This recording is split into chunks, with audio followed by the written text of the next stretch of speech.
Assalamualaikum warahmatullahi wabarakatuh. Halo teman-teman semua, perkenalkan nama saya Tiwi Widya Lestari. Saya dari program studi Pendidikan Bahasa dan Sastra Indonesia, Fakultas Keguruan dan Ilmu Pendidikan Universitas Islam Majapahit.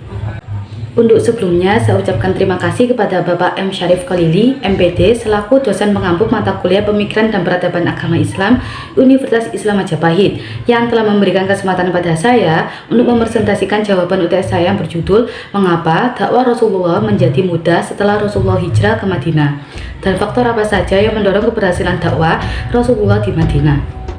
Keberhasilan dakwah Nabi Muhammad SAW tidak terlepas dari kepribadian beliau sebagai manusia pilihan.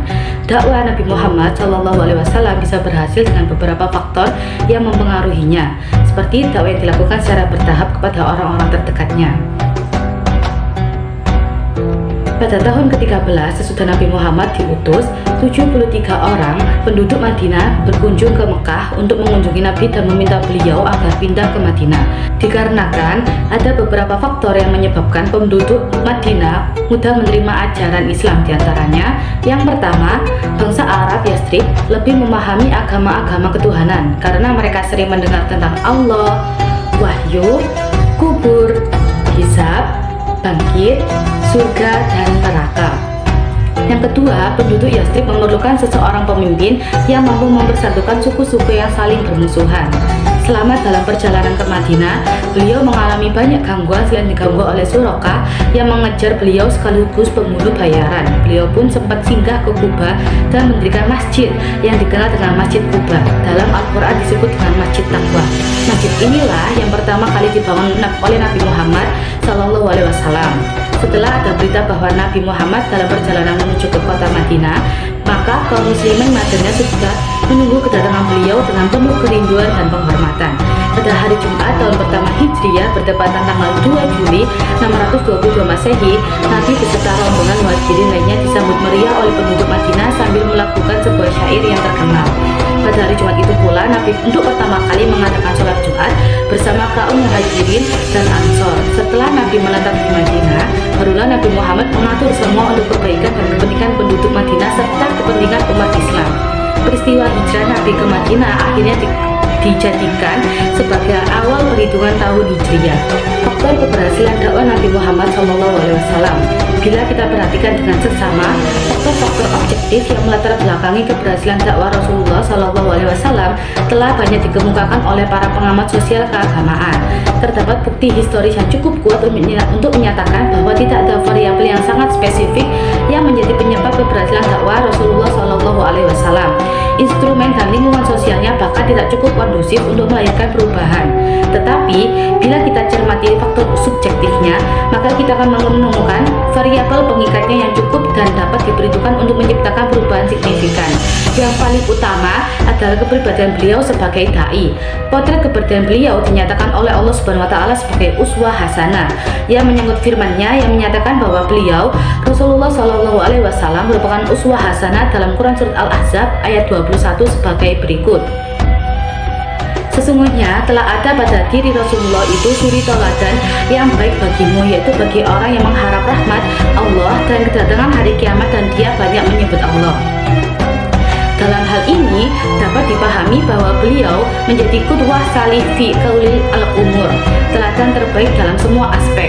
Di antara bentuk kepribadian dan sifat Nabi Muhammad SAW sebagai orator adalah yang pertama, tidak memisahkan antara ucapan dan perbuatan. Keoratoran Rasulullah SAW baik sebagai pendakwah maupun sebagai pemimpin tidak pernah memisahkan antara apa yang beliau ucapkan sama yang beliau perbuat. Artinya, apa yang beliau sampaikan terlebih dahulu, beliau kerjakan dan sebaliknya. Yang kedua, kebenaran isi penyampaiannya sebagai azas dasar kebenaran yang disampaikan Rasulullah SAW adalah firman Allah Subhanahu wa taala dalam Quran surat An-Najmi ayat 2. Terjemahannya, kawanmu Muhammad tidak sesat dan tidak pula keliru. Semenjak dari kecil Rasulullah SAW terkenal dengan kejujurannya hingga beliau digelari Al-Amin atau orang yang terpercaya. yang tak pernah berbohong meskipun dalam bentuk bergurau. Setelah beliau diangkat jadi Rasul, Abu Jahal sangat memusuhi beliau ada pada suatu saat karena yakin dengan Rasulullah SAW bukan seorang pendusta. Ia berkata kepada Rasulullah SAW, "Sesungguhnya kami tidak mendustakan engkau, tetapi kami apa-apa yang engkau bawa." Yang ketiga, bahwa dakwah dengan kelembutan kebenaran yang pada asalnya susah untuk diterima oleh jiwa. Tetapi ketika disampaikan dengan cara yang buruk, cara yang kasar, tentu justru akan membuat orang semakin lari dari kebenaran. Oleh karena itulah, dakwah pada dasarnya harus disampaikan dengan cara lemah lembut. Allah Ta'ala berfirman dalam Quran Surat An-Nahl 125 sebagai berikut.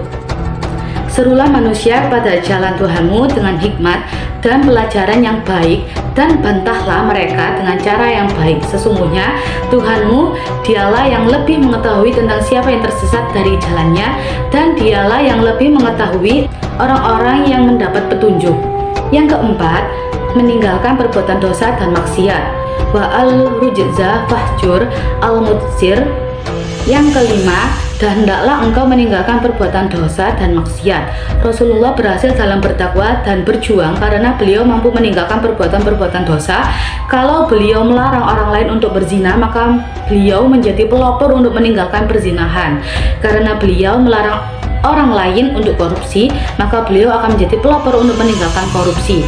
Kalau beliau melarang orang lain untuk berjudi, maka beliau menjadi pelopor untuk meninggalkan perjudian. Karena beliau konsekuen terhadap apa yang beliau ajarkan, maka beliau menjadi orang yang berhasil dalam dakwahnya. Yang kelima, memiliki kesabaran dalam berdakwah. Walil rabbika fasbir, Allah mutadzir. Yang ketujuh, untuk berhasil dalam berjuang, hendaklah sabar dalam menghadapi berbagai kendala yang akan menghambat perjuangan umat Islam. Rasulullah berhasil dalam berjuang, tentu beliau menghadapi musuh-musuh Islam. Bahkan beliau dilempari batu oleh orang yang taif, tetapi beliau sangat sabar dan berdoa, "Ya Allah, tunjukkan kaumku, jangan engkau siksa, karena mereka orang-orang yang tidak tahu." Karena kebesaran hati Rasulullah, walaupun beliau disakiti dengan dilempari batu, tetapi beliau tetap sabar. Bahkan ketika beliau berhasil menaklukkan kota Mekah, orang-orang kafir Quraisy merasa ketakutan, jangan-jangan Muhammad akan dendam. Tetapi Rasulullah mengatakan, "Al-yauma yaum al-marhamah." Hari ini adalah hari perdamaian, tidak ada dendam di antara kita. Barang siapa yang masuk ke rumah Abu Sufyan, mereka adalah orang yang aman, kalian adalah orang-orang bebas. Dari beberapa sifat dan kepribadian Nabi tersebut, dapatlah kita simpulkan bahwa faktor subjektif yang menyangkut kepribadian beliaulah yang semestinya lebih dicermati. Demikian yang dapat saya sampaikan pada kesempatan kali ini. Wassalamualaikum warahmatullahi wabarakatuh.